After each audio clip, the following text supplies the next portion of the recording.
নারী বলে কাকে?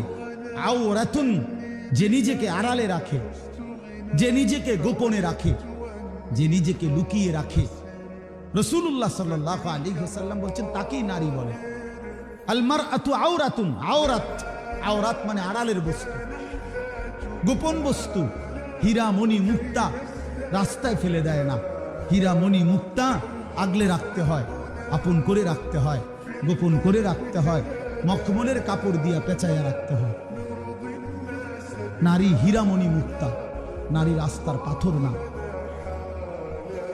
নারী পিচ ঢালা পাথর নয়, নারী হীরামণি মুক্তার চাইতেও দামি।